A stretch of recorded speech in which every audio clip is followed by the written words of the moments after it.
Welcome to the Catherine Vandome and Me podcast.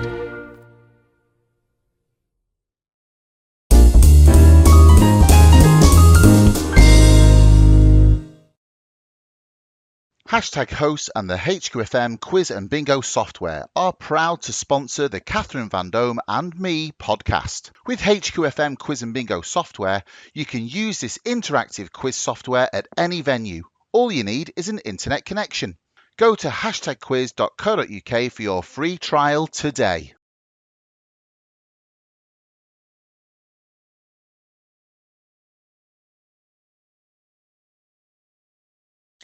Hello and welcome to Catherine Vandome and Me, and today I'm joined by an incredible guest who is a vicar.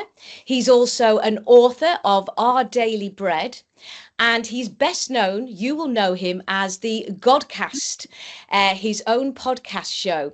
And he also tells me that he was previously a stand-up comedian. So we're going to have a lot in common today. I can't wait to bring today's guest on. He is called Alex Frost. Hello there, Alex. How are you? Hello, it's lovely to be on your show. Thank you for inviting me. You're very welcome, Alex. And I've seen so much of your work. It's incredible. You told me that you started in lockdown, was it, in 2020 when you started Godcast? Is that correct? That's right. Yeah, I started the podcast during the lockdown because we were detached from our congregation, and somebody just said, "Why don't you just interview a few local people?" And so I did. But I also got followed by Eamon Holmes on Twitter. I don't know how, and I just randomly asked him if he'd come on, and he said he would. And then my brother said, "You've got something here. You should perhaps call it the Godcast podcast." And that's how it started. Well, how humble of you to give the credit to your brother as well. And is that an older brother? Yeah, my older brother, Rob. Yeah. He's a couple of years older than I am. So, yeah. Fantastic. Well, thank you, Rob, because you've supported your career there. But that's amazing, Alex. And you have such a great way and a great manner with your guests as well. And what I want you to do, if that's possible, is just share with us right now a little bit. We're going to go back in time and hear all about you, where you're from, and things that led up to this point today. But just give us a brief little synopsis of who you are, Alex, and what you do. So I'm Alex. In the parish, I'm referred to as Father Alex. I live in Burnley. I've lived here most of my life, although I was born in London, and my parents, my late father was a Cockney, and we came up here north because my grandma was already up here. And over a period of time, my dad never regretted coming, and I never regretted coming. I've had a wonderful life living in East Lancashire. Started out as a bit of a troubled kid, lots of issues going on. Went into work at 15, went working for Curry's Electrical.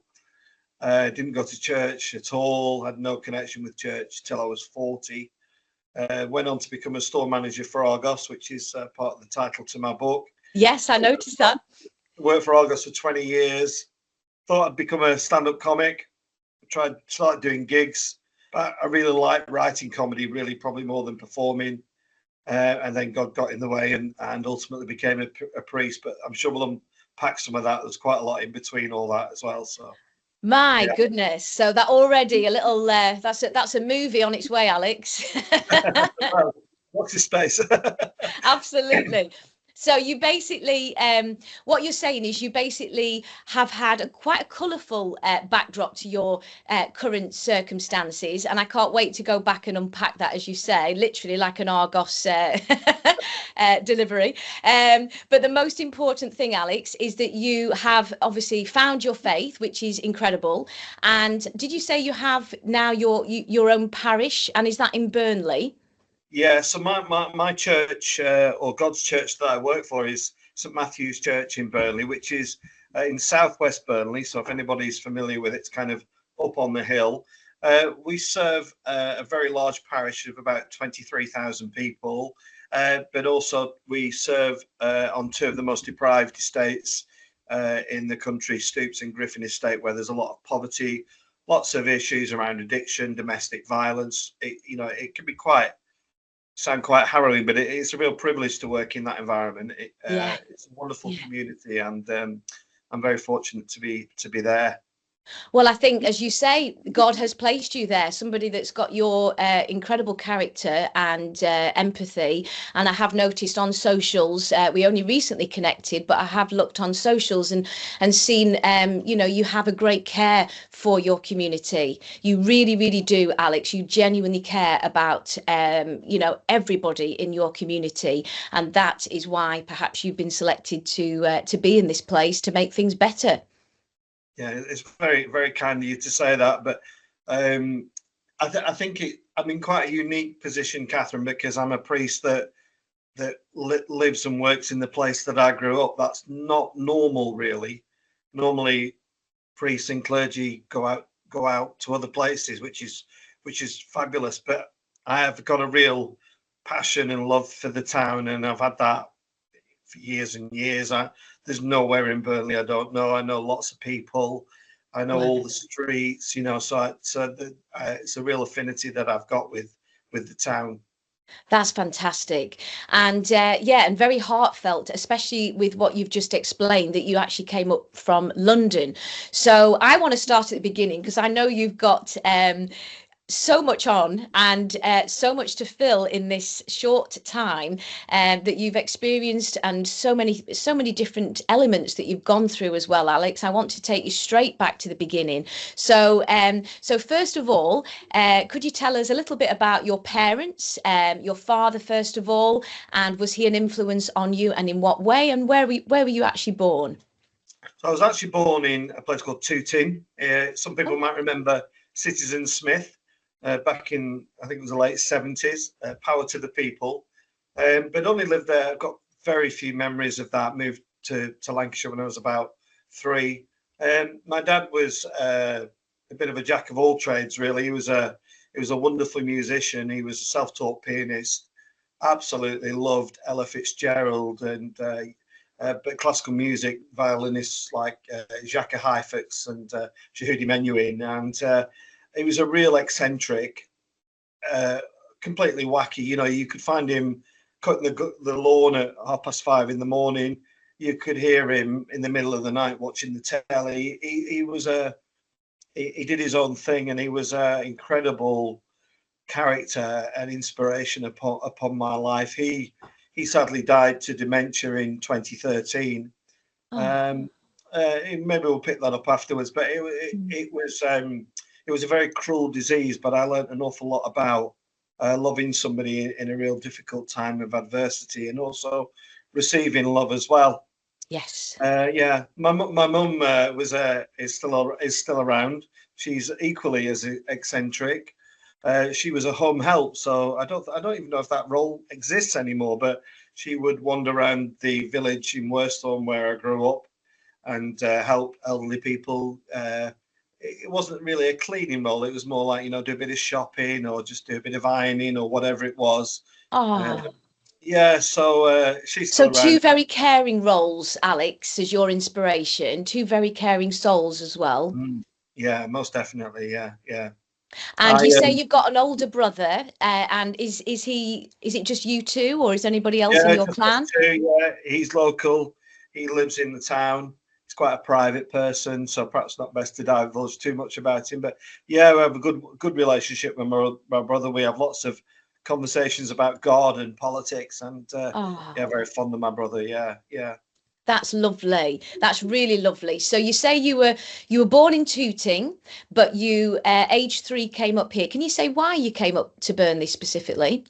Well, my grandma had actually moved up here through a relationship, and we came up to visit. And I think my dad was looking for a move away from London, and he came and explored Burnley and Lancashire, and I think he fell in love with it, to be honest. And even in those days, what's worth a lot of money, you can get a lot for your money in Lancashire that you perhaps can't get in London. Yeah. So he bought a brand new house in Burnley and brought us up, and yeah, and he always said, what a great move. We should have done it sooner. He'd never go back, even though I was very proud to be a Londoner and took me to London numerous occasions and showed me places that he was fond of. He never regretted coming to Lancashire once, and if you're from Lancashire, you get that, I think. Yeah, it's very true. It seems to be a very sort of heartwarming place. I mean, I also was born in Lancashire, but I had 10 years living in London. But as you've just described, eventually you do sort of seem to be drawn back up. It does seem to be a beautiful area. You say a little bit more about what you like about Lancashire. Well, I love exploring. First about Burnley, really, because I think Burnley gets a bad press quite often. Because it has got areas of difficulty. It has got areas of quite extreme poverty. But a friend of mine came up from London who's not been before, and I showed her some of the delights, and she was just amazed how beautiful it is. But Burnley sits in a valley, and you don't have to go far to get up on the hill, and you can see such beautiful surroundings. The countryside. You see Pendle Hill as a backdrop. You've got the West Yorkshire Moors as a backdrop. And you've got Manchester in another direction, but I also love being by the coast. I love that whole Fylde coast that we've got in Lancashire, from Lytham, St Anne's up to, right up to Morecambe and heading up to the lakes. It's such a beautiful part of the country. And I've done a lot of traveling. I have a camper van, so I have seen it. But Lancashire remains a favourite, definitely. And do you use your camper van a lot, Alex? Is that something that do you go out in that quite a bit? When we can, yeah. We've just done the NC 500. Myself and my wife Sarah, we travelled. So if people don't know what that is, we went from our home in Burnley right to the very top of Scotland, John O'Groats. So up the west coast and down the east coast, and a long way, but absolutely beautiful. Beautiful. I love Scotland.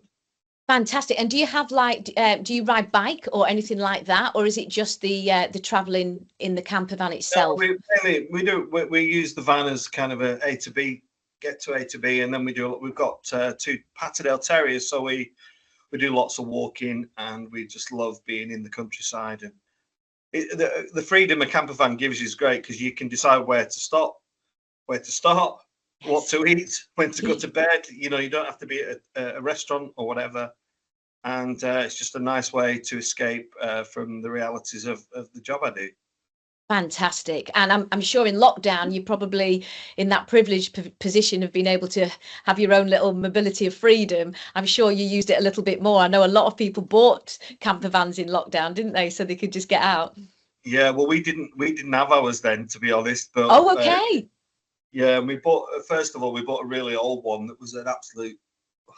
It was a catastrophe. Kept breaking down every 5 minutes. So we upgraded. So it's nice to have a van that actually has things that work. We've got hot water, we've got a shower, and the beds are comfortable. So it's not as luxurious as I'm perhaps portraying it, but it's great fun, and I definitely recommend it. Yeah. Oh, absolutely. I love all that. I think that's amazing. So you've got your lovely wife Sarah, and obviously moving back in time a little bit further, you land in Burnley and you set up home there as your family unit. And what happens next, Alex? Where did you go to school? So I went to school in a little village called Worsthorne, and my relationship with school's always been an interesting one. I never really disliked school. If as long as education wasn't being expected. I think you speak for the nation there, Alex. I loved it as a social environment, and I was a bit of a class clown even from a young age. But soon as the learning kicked in, I just seemed to switch off. So were you a bit of a, did you, like me, I used to stare out the window when creative types are sat rigid, the formality of it basically is what you're saying. I was a sports person. I liked the outdoors, and I think you're the same. Is that what it was, that you felt constrained? And you're a creative mind. Comedians often do get itchy sitting still for too long. Was it perhaps that? Yeah, I did. What you described is exactly what I did. I used to look out the window, looking at the school field, thinking, there used to be a green thing if it was you allowed to go on the field, and it was red if it was too wet. And I just looked there thinking, I hope it's green, hope it's green. And just waited for somebody to go out and turn it to the appropriate colour. And I just didn't engage with academia. I remember as a really young kid when they were doing maths or whatever, I used to go and hide behind. They used to have these mobile bookshelves. I don't know if you remember them. I used to go and hide behind them, and I suppose the sad thing was nobody even noticed I'd gone. I just used to they would today, Alex. They would today. I used to sit hide on the carpet and just wait, and then I was one of those kids that always was asking, "Can I go to the toilet?" And I would spend 10 minutes in the toilet, just dreaming of a better life. Well, I think that's great. That kind of colours what your character was. And were you quite shy, Alex? I was a confident child, fortunately, but a lot of people that have been on this show have, even if they are stand-ups, have said perhaps underneath they were quite shy. What's your natural character? Yeah, I wasn't confident. I don't think I am. I think as I'm getting older, and I know I'm getting on a bit. I'm 55. I'm becoming more confident, but I think naturally I'm a very unconfident person, and I think a lot of that is down to school experience. It was in the day where, not so much at primary school, but when I got to high school, it was perfectly acceptable for a teacher to tell you you're rubbish, and say you're going to amount to nothing, and that was said to me quite frequently, and I suppose it becomes a self-fulfilling prophecy, doesn't it? If somebody tells you crap, that's how you believe. That's what you become to believe.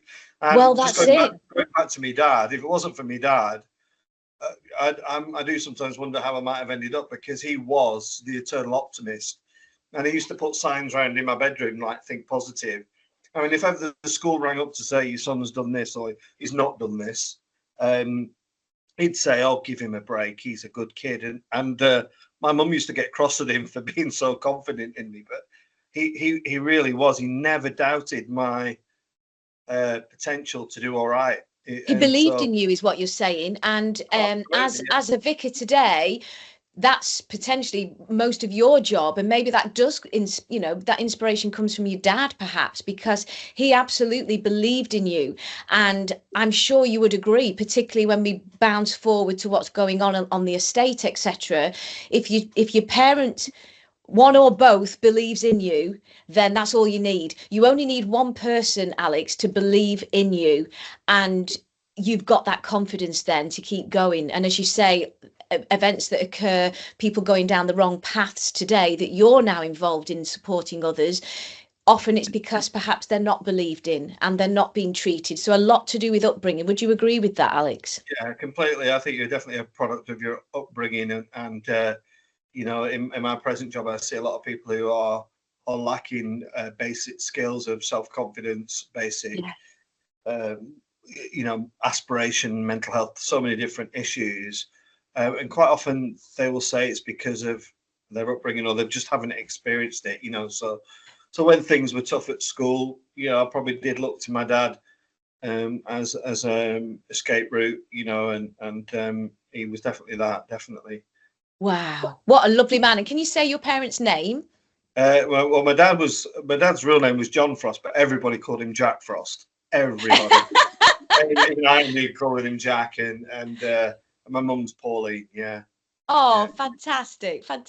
They sound absolutely adorable parents, and you've obviously been very, very blessed with that as well. And as you say, it's not just your parents, it's then your school system, your young school system, and then your teenage school system. So each chapter in our lives helps to build or destroy who we eventually become, as you say. So it's you have obviously had that strength, which is brilliant, and people believing in you. And so when you were at school, what were your joys? Did you like sports as I did, Alex, or what did you excel in? Because I was English. I loved English, and if you were a writer, I'm sure you did. It was really interesting because I was really bad at some subjects. So when I got to high school, I don't think there was a set bad enough or the equivalent of how bad I was at maths. Alex, I'm with you there, love. I was placed in what I remember being set 7, which is pretty. I don't think you can go much lower, but obviously you can count more than that. But that was about as low as it got. But English was a subject that I did have some attributes in. I was okay, and so I would be set 2 for English, but they struggled with that because they couldn't match up the rota. So invariably, I think I was with maths, for example. It wasn't a proper maths class I would go to. I just go and they put me in with another year group or something and put me in a room on my own and say, "Oh, just practice some numbers." And I actually remember a maths teacher saying to me, "You're going to amount to nothing, Frost." He said, "But you probably want to put a bet on at some point in your life." And so he showed me how to place a bet, and it's actually it's one of the few things I remember about being taught at high school in maths. So I do know how to put a bet on. Not that I bet, but I do know how to, and I knew all about the odds and everything. So yeah, That's incredible. So I mean, I was like that. Perhaps I wasn't set 7. I think I was set 2 for maths, but it took 2 attempts to get my maths, and I came from quite a mathematical family as well, so that was always more difficult for me. But I seem to excel in the English, and as you've just rightly said, so did you. And we can't do everything, Alex. I think we're sort of almost like machines sometimes, and particularly in our time, you're expected to be, you're either in set 2 for everything, or you're in set 1 for everything, or as you quite rightly said, if you struggle, you may well have dyscalculus, which I genuinely think I've got. And we do know that Ken Dodd and Alan Carr both struggle as stand-up comedians. A lot of stand-ups have dyscalculus where they struggle adding up.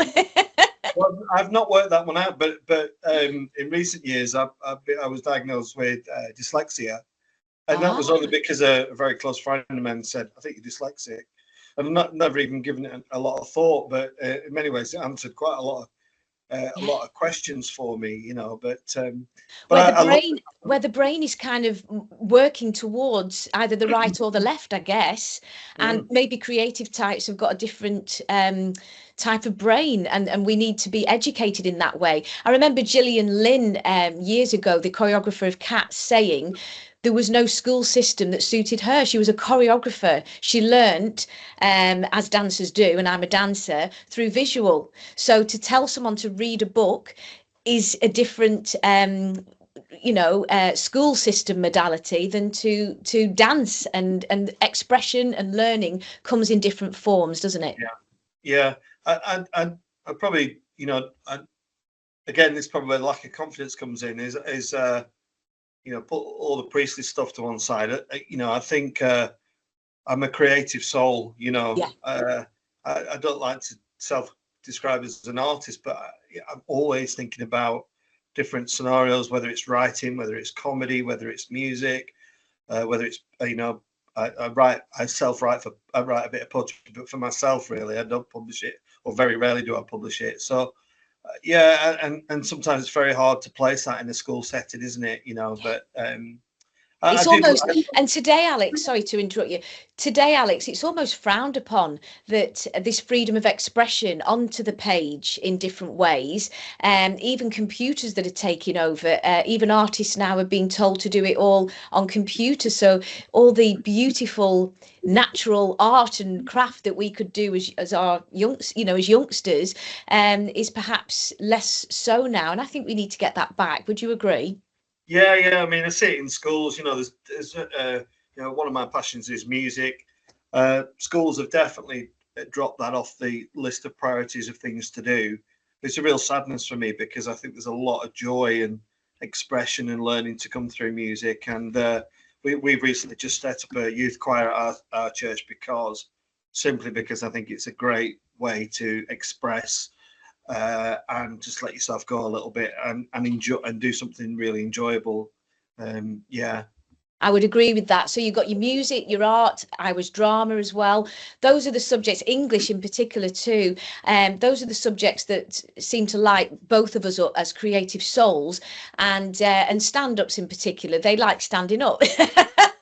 So it's they want that freedom. So so thank you for sharing that. And then what happened after that? So you went to high school, and did any of these skills begin to sort of cement themselves in what you wanted to do moving forwards, Alex? Um, well, again, high school was a nightmare. Originally, when I started writing my book, it was going to be called 32 Consecutive Wednesdays, because that was how many Wednesdays I truanted from school, and I wanted to tell a bit of a story about that. But my grandma, my late grandma, who died a few years ago, aged 101, she gave me a typewriter when I was a kid.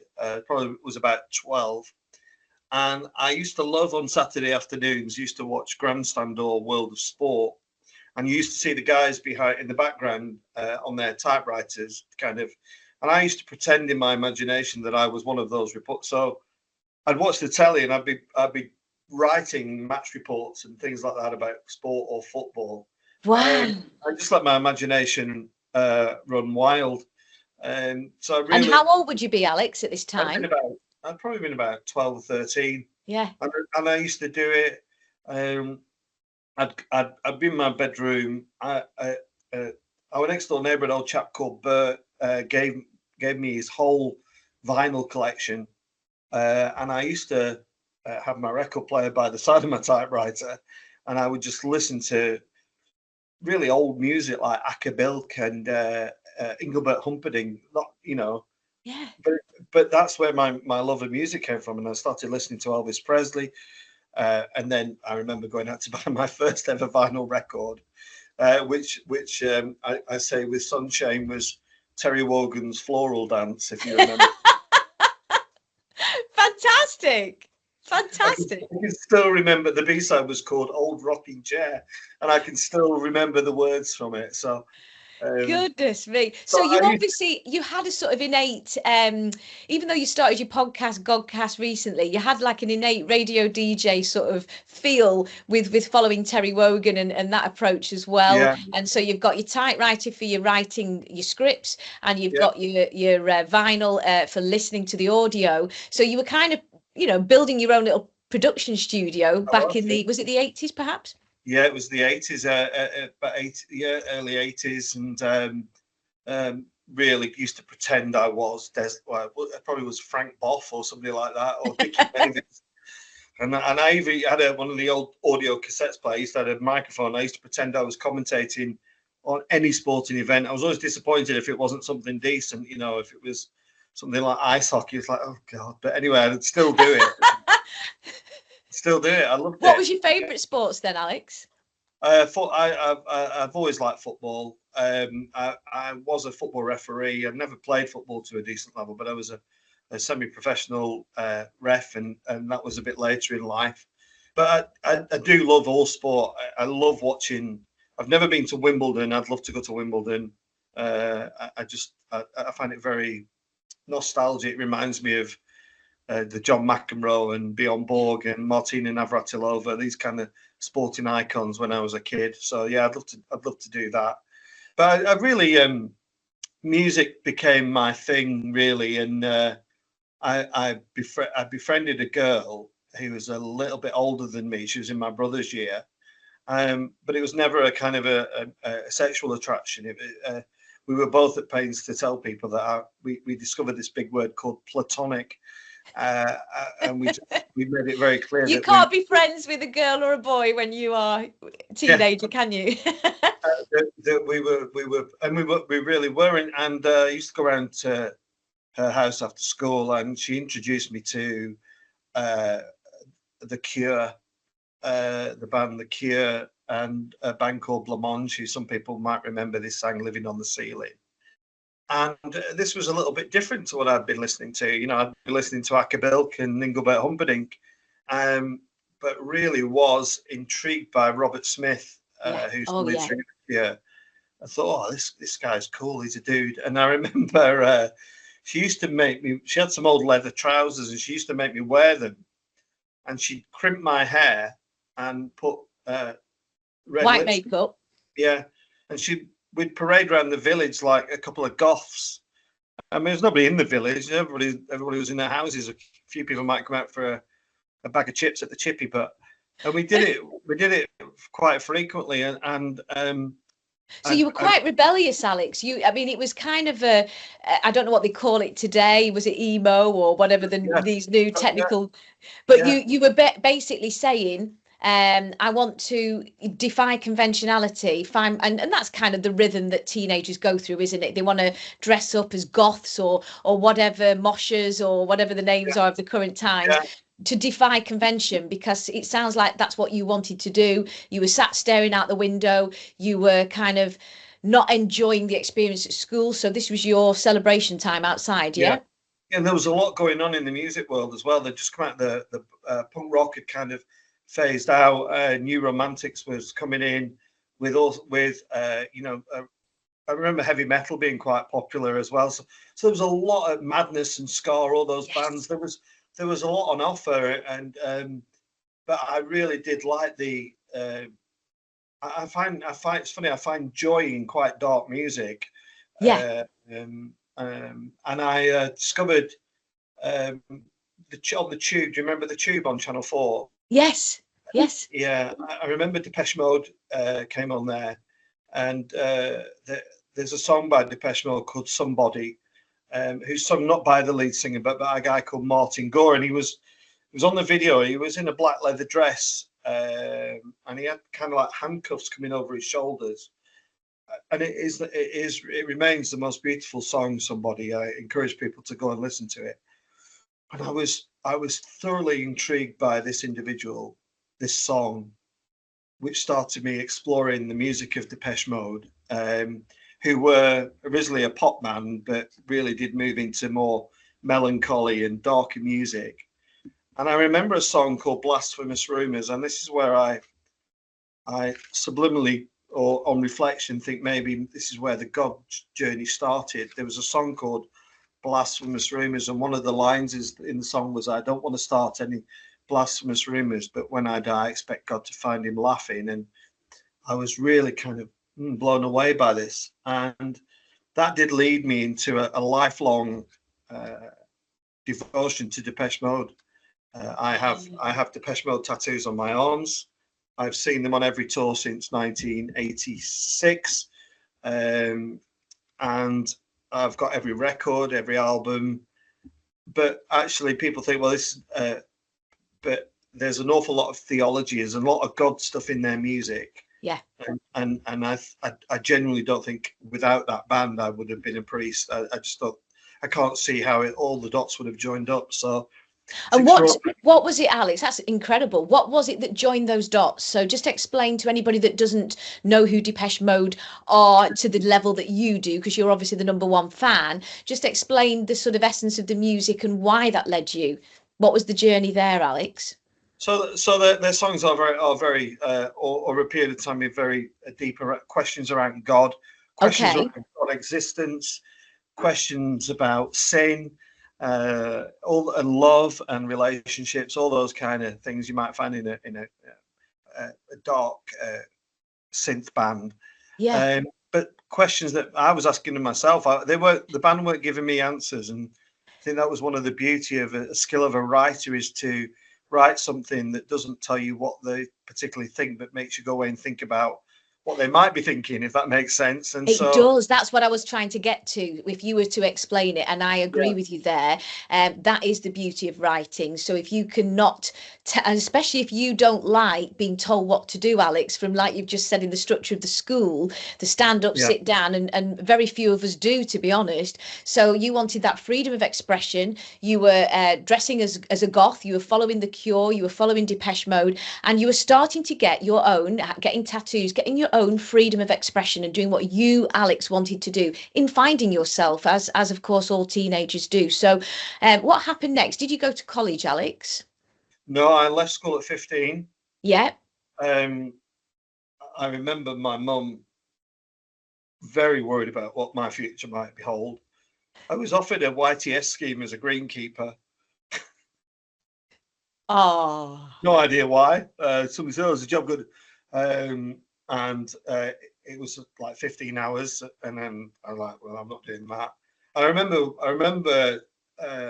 one morning, I'd only left school a couple of weeks, I said to Mum, I'm going out. She said, where are you going? I said, I'm going to go and get a job. She went, oh, of course you are. I came back with a job that day. I'd Wow. walked into Curry's Electrical. Yeah. This is days before big retail parks. This was on the high street. And I just happened to say to the boss, the guy who looked like the boss, said, have you got any jobs? And he went, well, I have actually. He took me upstairs for an interview, and he said, you're a good kid. I'd like you to come and work for us. I went home and said to my mum, she said, where have you been? I said, I've got a job. She went, you haven't? I said, I have. And then I started the following week and entered the world. You'd be 16 then, yeah? I was 15, yeah. I left school at 15, yeah. Wow. And I bet your dad was extremely proud. Oh, it was buzzing. Yeah, it was absolutely buzzing. I knew you'd be all right. I knew you'd get a job. Oh, I never worried about you, all that, you know.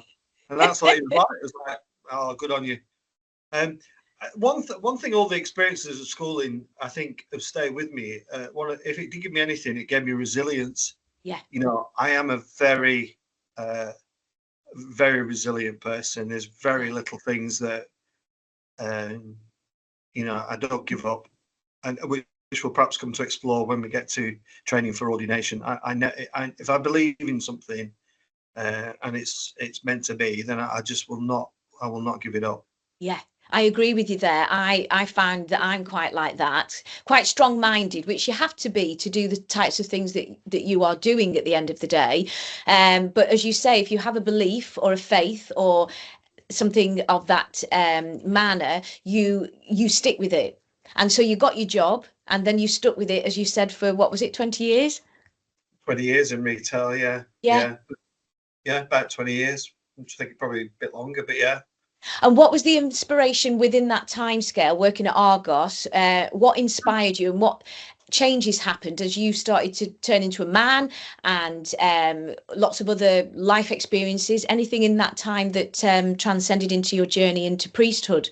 Yeah, I think in those early years of work, Curry's was just a means to earn some dosh, really, and pay for a season ticket at Turf Moor, etc. But I then went to work for an independent TV shop and was really drifting. You know, it was really quiet. I was really quite bored.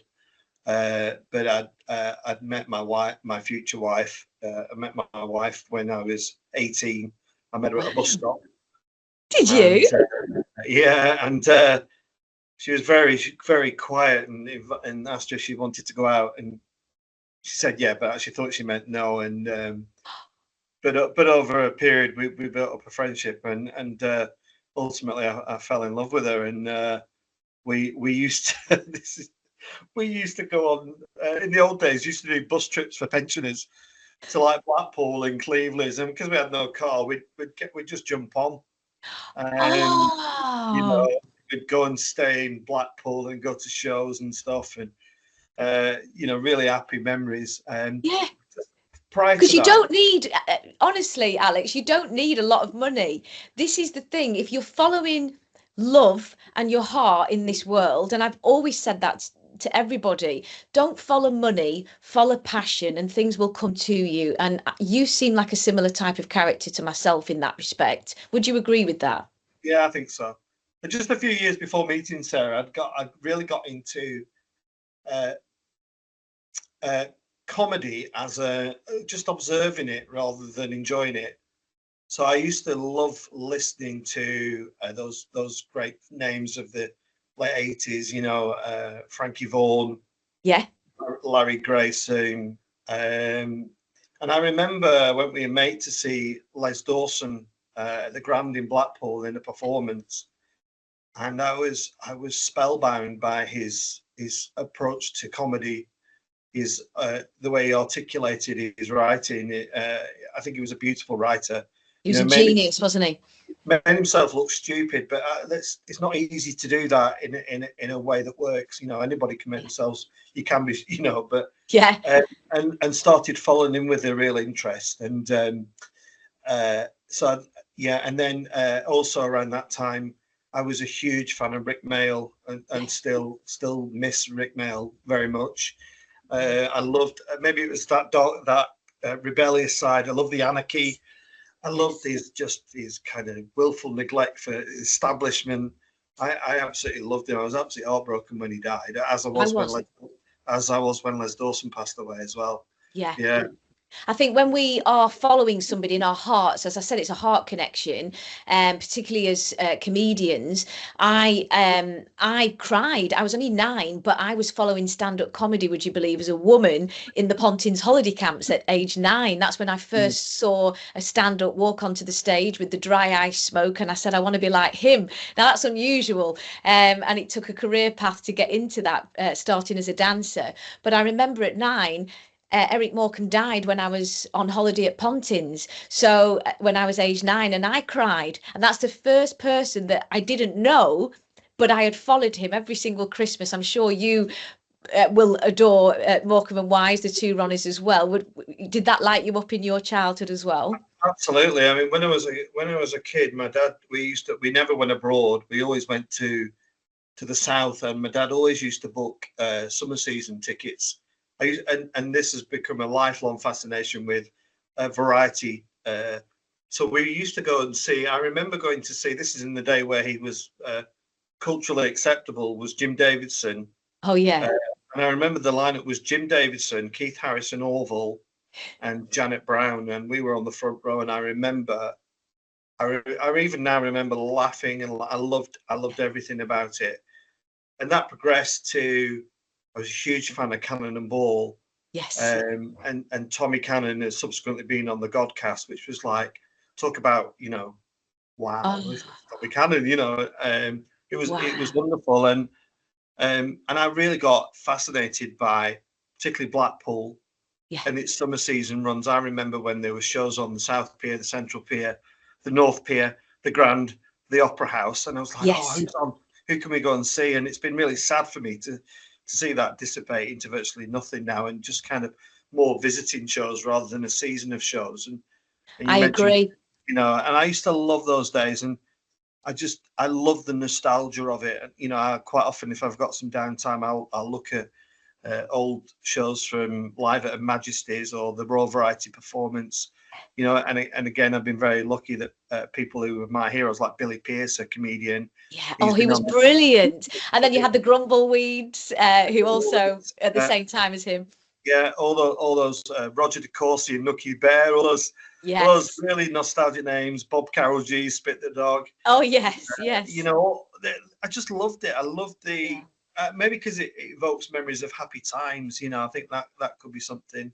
I think it is because as a child, you really do, you're really drawn to this type of thing. And live theatre is so moving comparative to being stuck behind a screen or in a cinema. There's an enormous engaging, and you'll know being a comedian yourself as I do, there's an enormous engaging symbiotic relationship between the performer and the spectator, and it works in tandem, and it's 90% audience and 10% performer. So you don't die unless it's kind of your fault in many ways. It tends to be that it's a bad day for you get back up and you carry on, and we've all died, I'm sure, as comedians, as we've been starting out. But the most important thing with live theatre is there's this beautiful connection. Would you agree with that?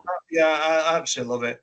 I can think of so many times when I've been so happy in the theatre, and as I was getting older, there was a yearning to be famous. I wanted to be recognised. I wanted to be known, but I never thought, well, how will that's not going to happen. Not that it has particularly happened now, but I was like, people used to, I knew I had the capacity without a script to make people laugh. Yes. And it was, I got so much pleasure from being in a room, whether it was through an Argos event or a conference or something.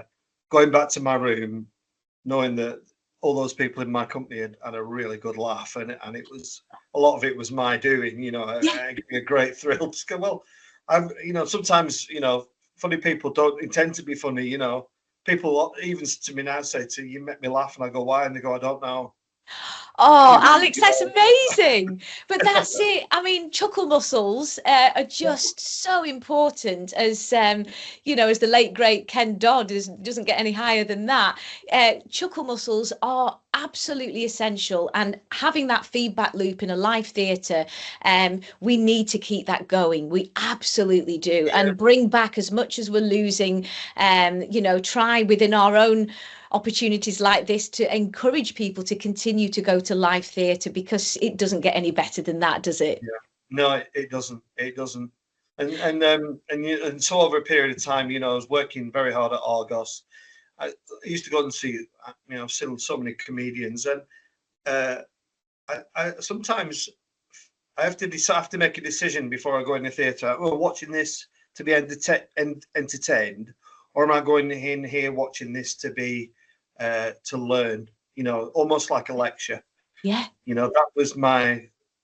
I love watching comedians doing their craft.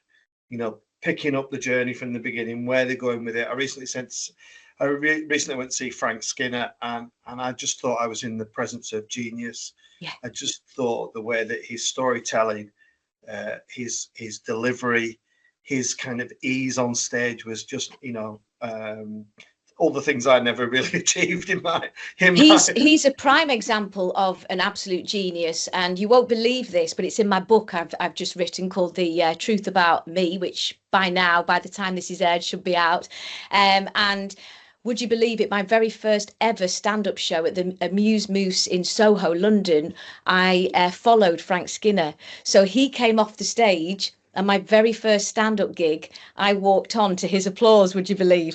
So that was an incredible opportunity. It was all his applause, of course, but the fact is, he warmed the room up so beautifully, as he does. I could then do my very first stand-up show and learn from the best. I mean, it doesn't get any better than that, does it? No, it doesn't. I think I'm quite clear about who I think are the really top comedians. Yes. I think there's support. I think we went through a period of saturation on TV where some of the comedy I thought was lacking a bit.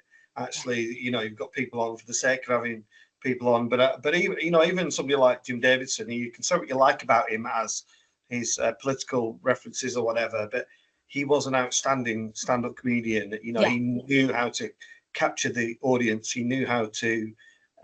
He was controlling them. I recently read something. I can't remember what it was. A real top comic has total control over the audience. I was just going to say, yes, they've structured it. It looks like you're tripping up. It looks like you say about Les Dawson, it looks like he's playing the music wrong, but the craft, the talent to be able to play an instrument like a live piano incorrectly amongst the jokes as well. There's a talent, and that's the beauty of it, isn't it? And Ken Dodd would come off the stage, wouldn't he? And he'd say, well, he was such a type A personality and a perfectionist. 5 of those jokes are brand new tonight. 4 of them are going in the bin, and the other ones are maybe. That's into his later years. So that's somebody that's really crafting their trade. Would you agree? Yeah, definitely. Yeah, and I'd put names like Jasper Carrott, Dave Allen. Oh, I loved him. Yes. Yeah, Steve Coogan, I think is genius. Yeah. Yeah, I really do think people say that word, but I think he is a genius at what he does. Yeah. I think he's so talented, and whichever some of his early characters, you kind of want them to come back out because they were so good.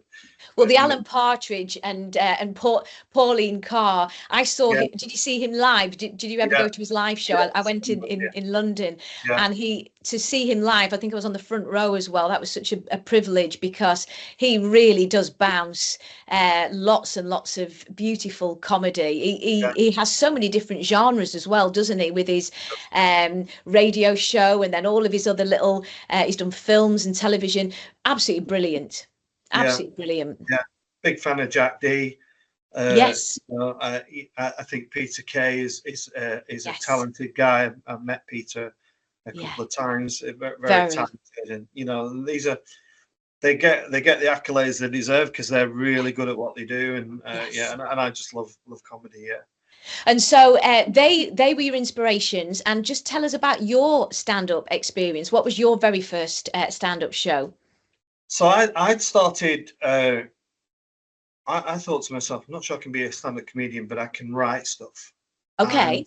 And I didn't read an awful lot as a kid, but what I did read was Sue Townsend, The Secret Diaries of Adrian Mole. Adrian Mole, yeah.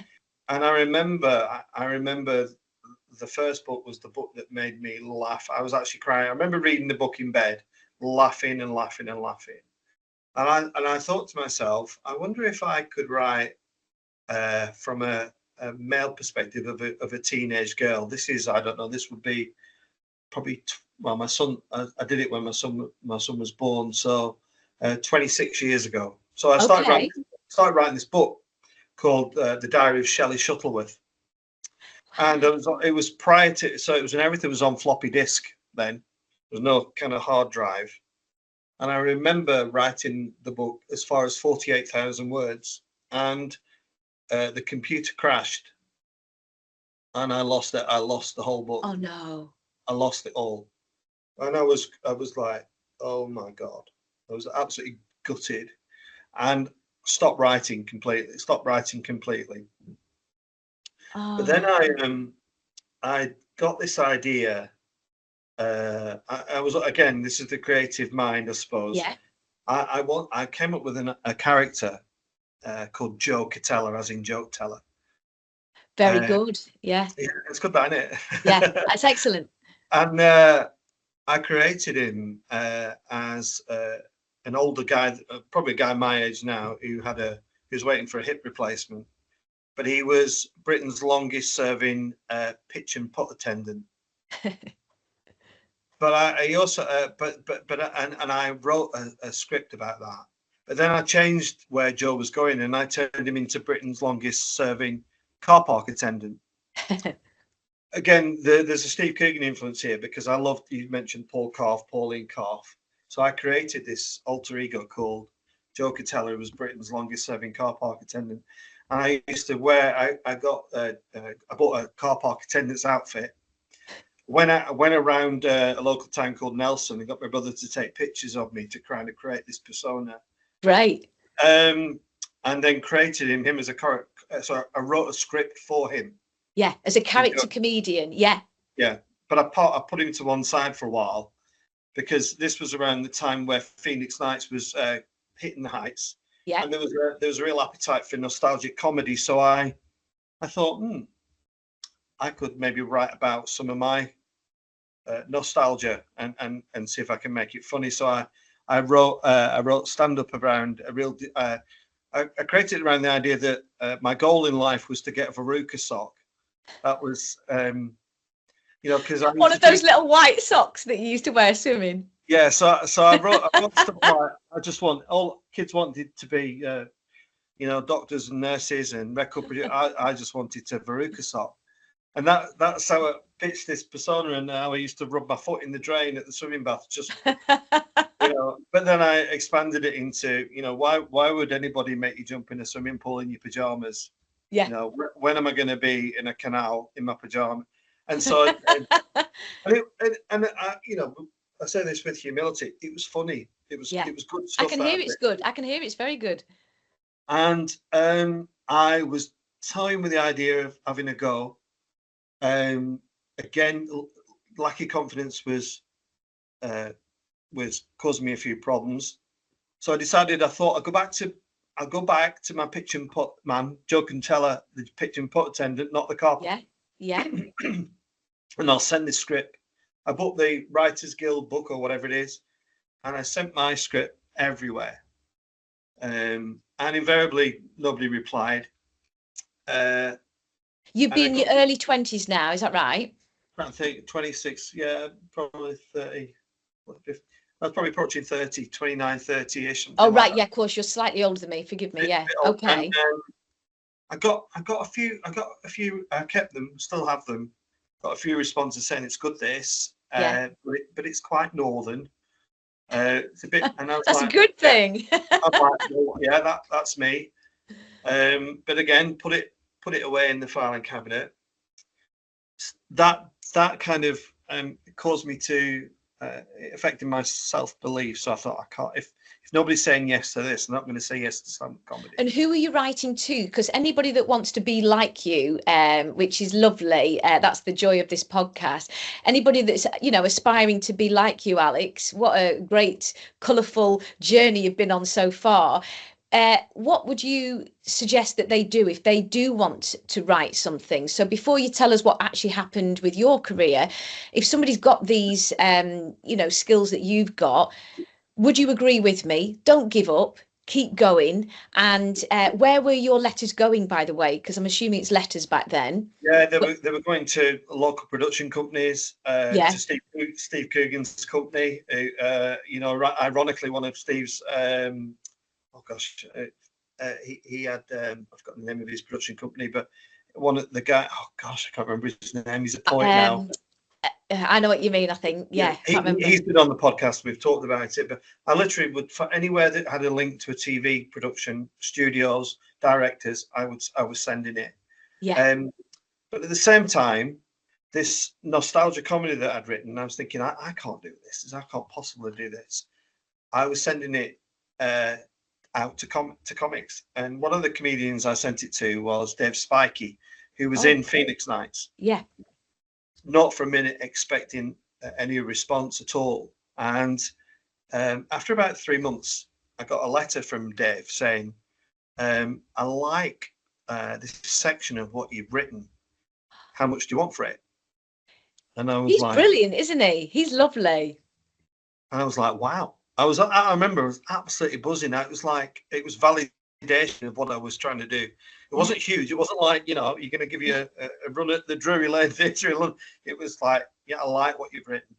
And so I'd said to, I was asking, well, how much is a joke worth? And so I said to Dave, in exchange for the material, would you critique the script I've written? Yeah. And that was the deal we did. So wow. I have the script, and I have to say, to this day, I still have it. I still think it's very good, but it's never come out of where it sits. But I have in my briefcase the critique that he's done, reminding me that what I'd written is good. It's good. And it was a very honest critique, And he's a lovely gentleman as well, and a very talented writer and comic as well, and just brilliant. So that's a real hat tip to you. Yeah. So what happened then was, I never forget it, myself and Sarah, we went to the Salford Lowry Theatre to watch Dave do his show, and then I knew when it was coming to the stuff that I'd written, and I was like nudging Sarah. And to hear a packed audience, because he was selling out theatres, it was like, whoa, this is like, and nobody in that theatre knew that I'd written that, but it was wonderful, That's incredible. And it was because of that I then thought, right, I'm gonna have a go myself. And so and just remind me the bit that you actually gave to him. So was it the character? No, it was the nostalgia comedy that I'd written about. About the Veruca sock and about that kind of stuff, and I can't quite remember. I wrote something about going to the chippy, and because I was always skint, I just used to have gravy for me dinner, that kind of stuff, and so I then decided I'm gonna have a go. So basically, Dave gave you that confidence to go and do this yourself. So again, huge thanks to him for believing in you. Once again, your father and Dave, and you only need, as I said, that adoration and support and boost from one person when you're getting all these tower blocks falling down around you and rejection, which we entertainers have to understand. That's a big part of it. But how amazing that Dave Spikey helped start your career. That's incredible. But this is where God now starts to come into play, because I went to the Frog and Bucket in Manchester. If anybody's not been, it's a fabulous comedy club. It's where Peter Kay did his first gig. Yes. And they have a thing called Beat the Frog. So it was an open mic session where you go and do your stuff. If the audience think you're crap, a frog goes up in the air and the mic gets cut. I remember Sarah Millican was the MC on that night. Okay. And, she did her bit, and I remember just nudging her. She wasn't famous. I went, "Oh, you're good. Yes, good. You know." Anyway, I did all right. I went back, did all right again. Then decided to bring Joe Catella into the world. Yeah. The car park attendant. I did a charity gig, sold out a charity gig, and did my normal stand up, and then did Joe Catella. And then started touting my name around clubs and things. But around this time, my young daughter had started making noises about going to Sunday school because her friends were going. Yeah. And everybody in our house was going, "Well, I'm not taking her." I was like, "Well, I'm not taking her."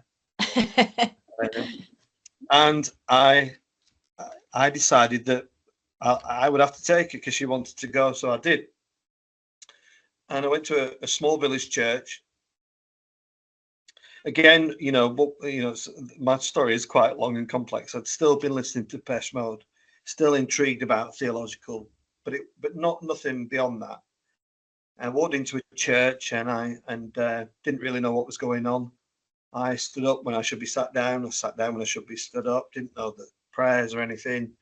And as I left the church, well, there's two things. One is the sermon was about loving thy neighbour as thyself. Yeah. Looking out for my neighbour. And when I left the house and when I was driving home, I saw some suspicious activity going on a driveway, and I reported it to the police. And I wouldn't have been there had I not gone to church, and two, it was like I don't think I would have done it had I not just heard the sermon that I'd had. Wow. And the other thing that happened was the vicar said, "You're a new face," and I said, "Yeah," and like, "What? Not? Yeah, that." We don't need to have a conversation here. I can just go. And he said, "Why don't you come around for a brew?" And I was like, when you want to say no, but you say yes. I was like, "Yeah, okay." A lot, yes. Yeah, all right. And that's what I did. And But how nice that the vicar was, bringing you into his community the way that you now, Alex, are bringing people into your community.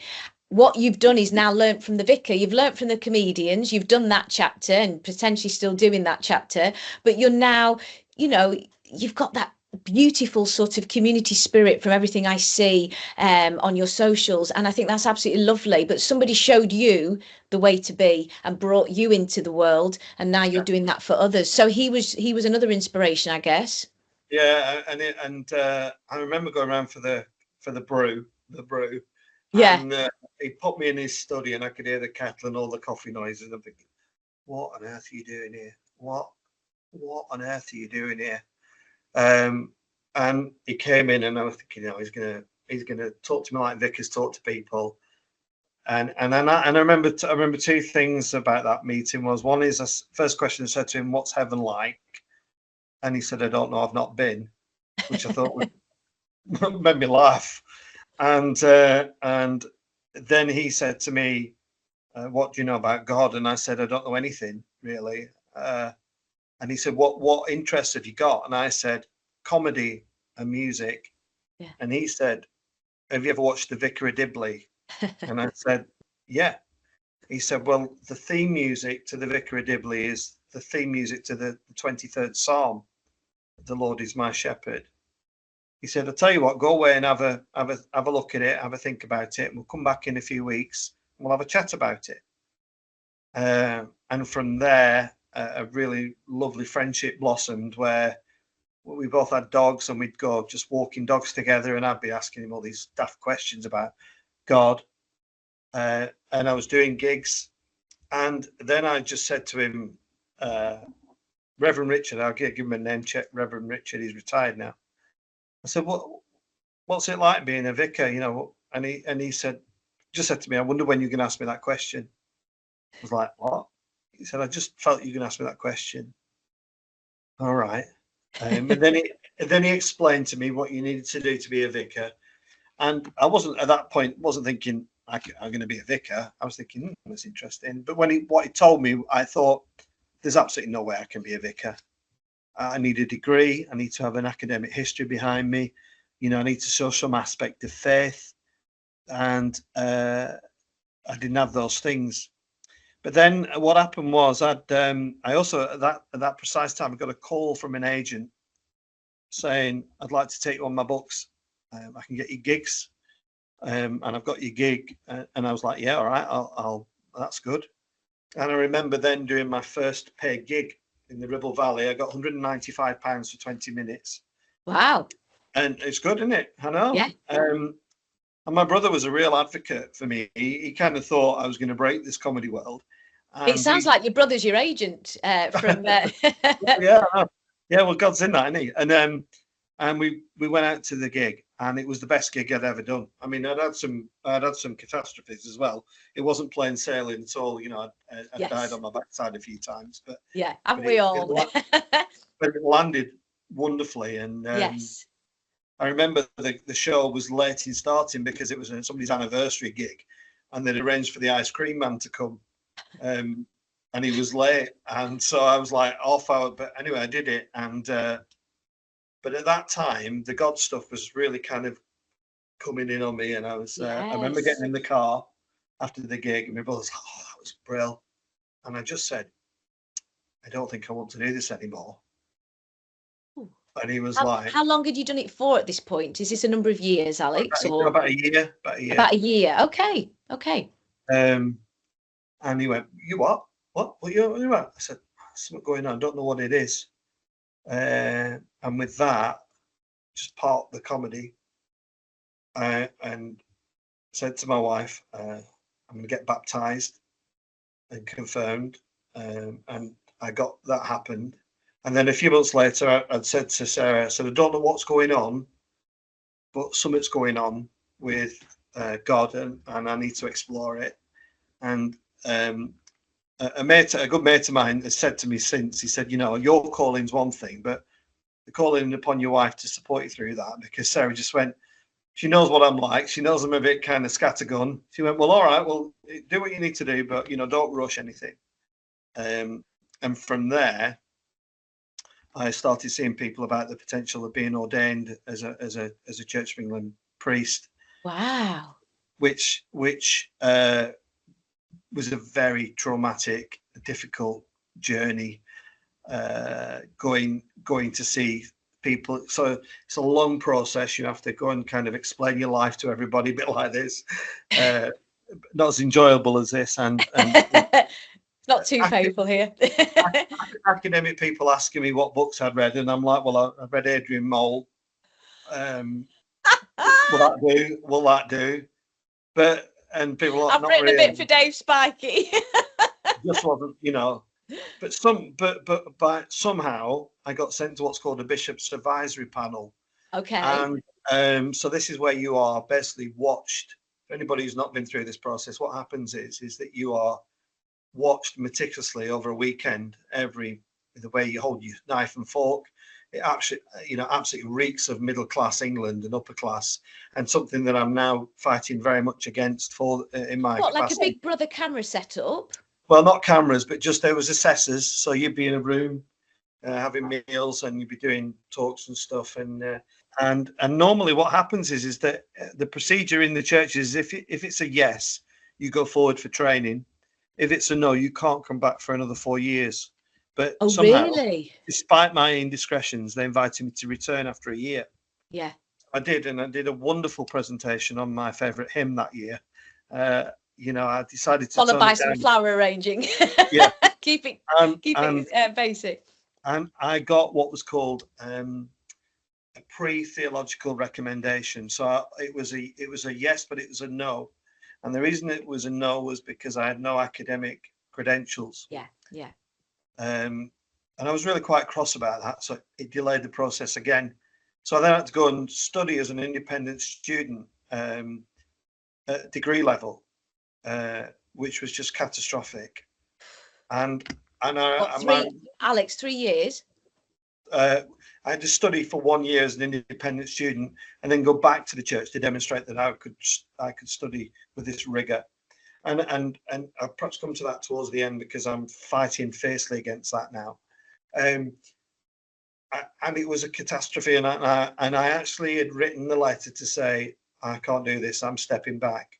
Yeah. And a tutor saw the letter, and she rang me and said, I don't want you to stop. I don't want you to stop. You need to keep going. I'll get you through it. And she did get me through it. And then I entered part-time training. I was still working at Argos. The comedy had gone, and I was working a full-time store manager for Argos, and began the training. And I suppose there's a bit of a full circle there. I loved being with the people during the training. They were wonderful, wonderful people. But the academia was crucifying me, literally, and no pun intended. But I was really finding it almost unbearable. And my whole journey through the academic process was difficult. I'm just looking up there on the wall. There's a picture of me in my robes with my flat cap on. But I got my degree, just about. And can I just ask, what was the actual degree in? I know it was an independent, but would it be in religious studies, presumably connected? So I have a degree in practical theology. Okay. So so there's people in that time, 10 years ago, that's what everybody had to do. So just 1 year degree? No, I did it. No, I did 1 year as an independent student to demonstrate I could. To prove that you could commit to a subject. Then I entered the degree program, which was 3 years. It's been a 3-year program. So that's 4. Halfway through it, they said that because so the year I did as an independent student originally would have gone to my degree. Yeah. But they changed the rules, and it went from being validated by a different university. So I had to do another year. So I effectively did 5 years to get my degree. I guess they want to see, Alex, your commitment. Maybe. I guess if something's so easy to fall into, then everybody potentially, would be able to do it. Do you think there's a little bit of that? But it does sound quite strict. Yeah, and it's all about academia, and now I'm more confident. I'm actually a member of the General Synod for the Church of England. I sit on the general governance of the Church of England. I've raised the private members motion for the church to have a specific national strategy for people from working classes who don't have degrees, who are maybe plumbers or gas fitters. Yeah. And I'm pleased to say that has been the fastest signed private members motion in the recent history of the General Synod. So well done. Well done, Alex. So you're a campaigner as well. So yeah.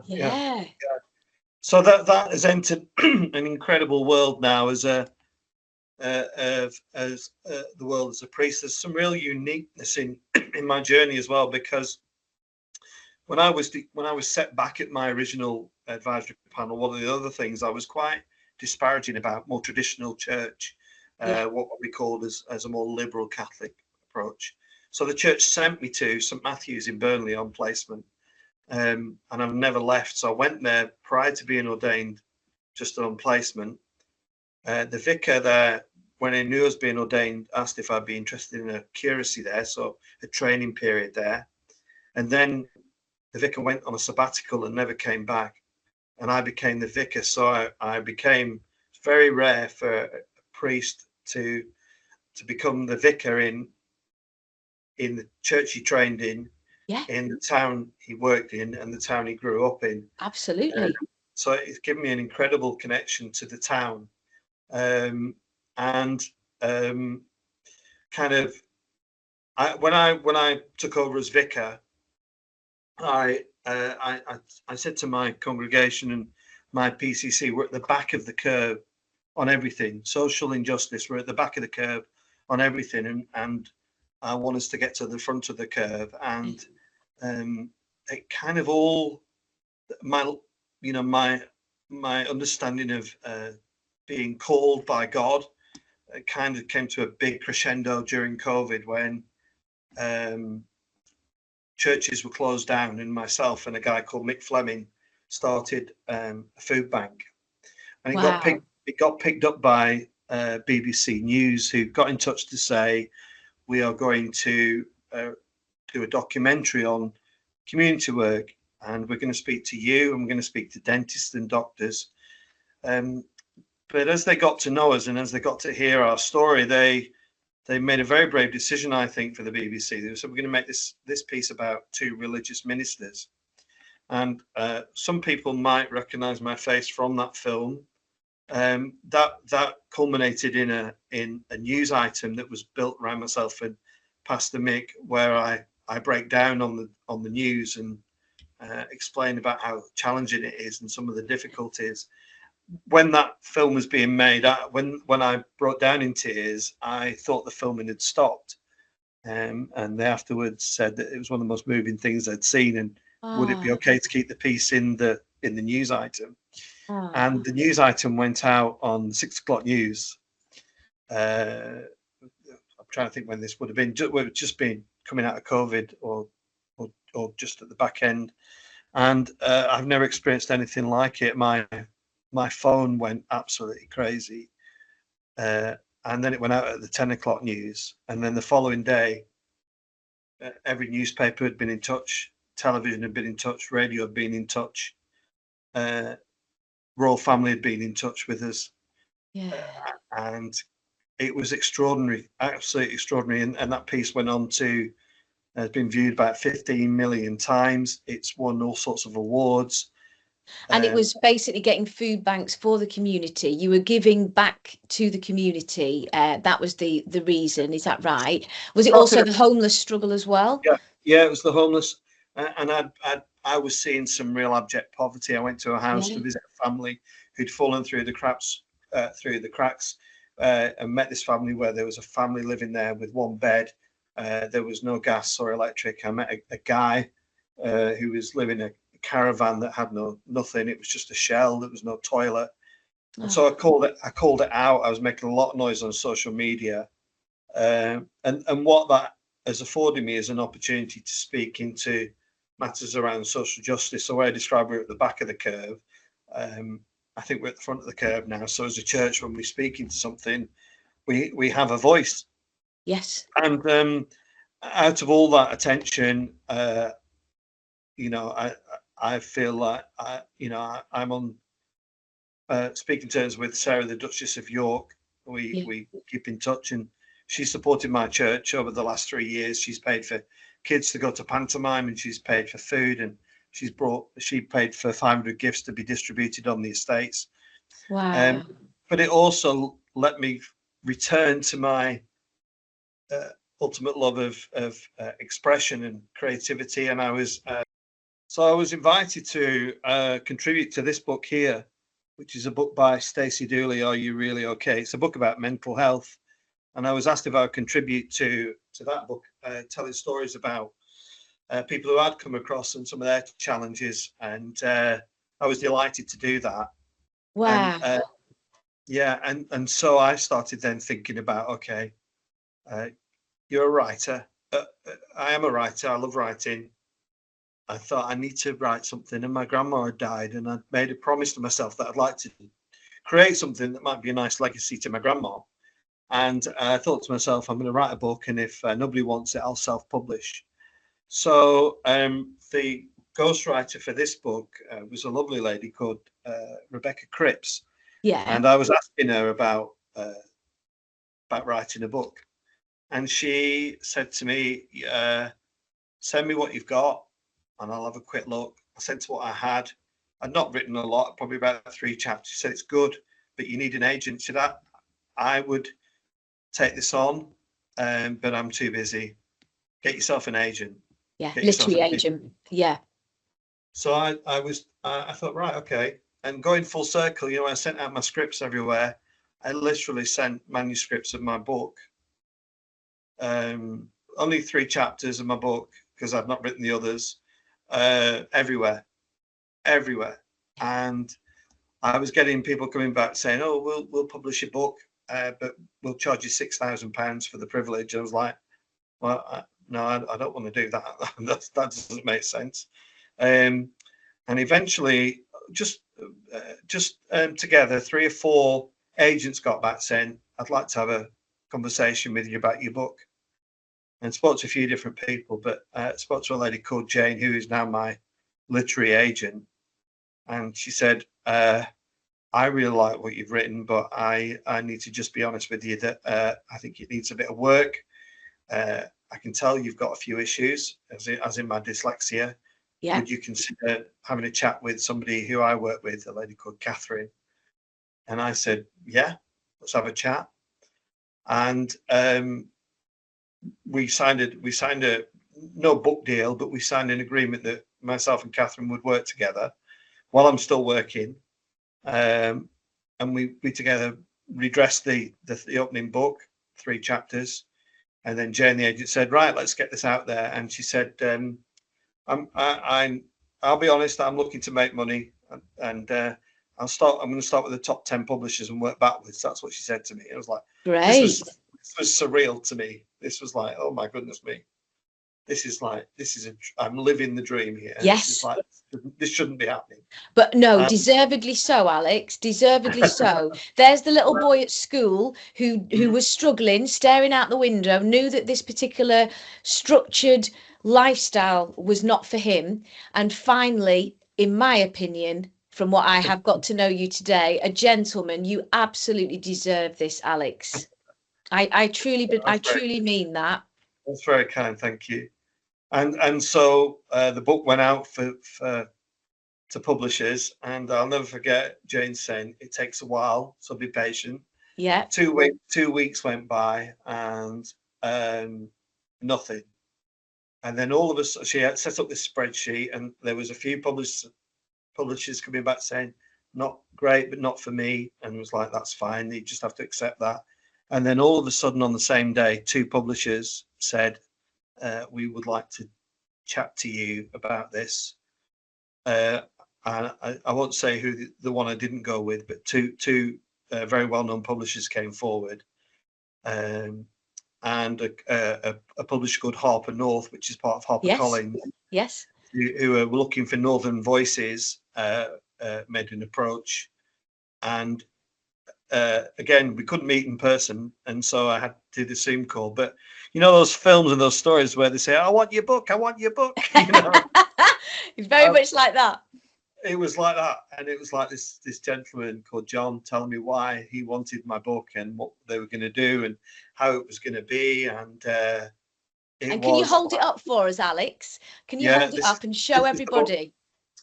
And so this book got put together in 6 months, with working very early mornings with Catherine. We put the book together, and then it came out in October 23.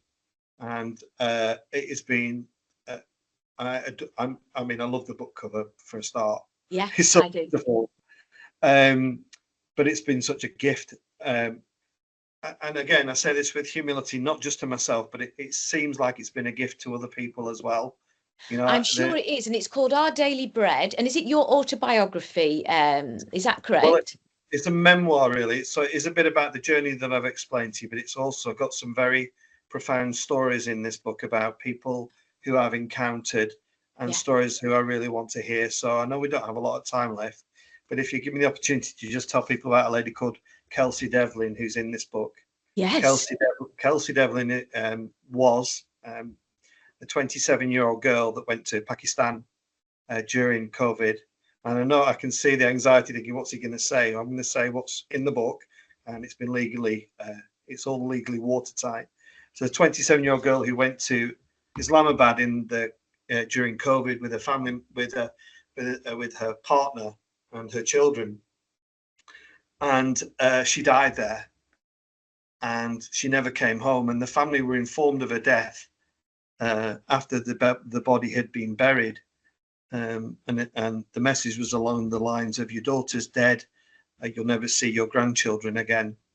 And Kelsey Devlin's family reached out to me because I thought I was going to do I didn't even know of Kelsey Devlin at this point. I thought I was going to do some sort of service on the estates. Sometimes we let off fireworks and play loud music. It's our way of just dealing with sometimes. And I got to know the family and the story and the injustice behind Kelsey. So it's not just the fact that Kelsey had died, which is terrible enough, but it was the way that the family had been treated in trying to get some justice to find out what had happened.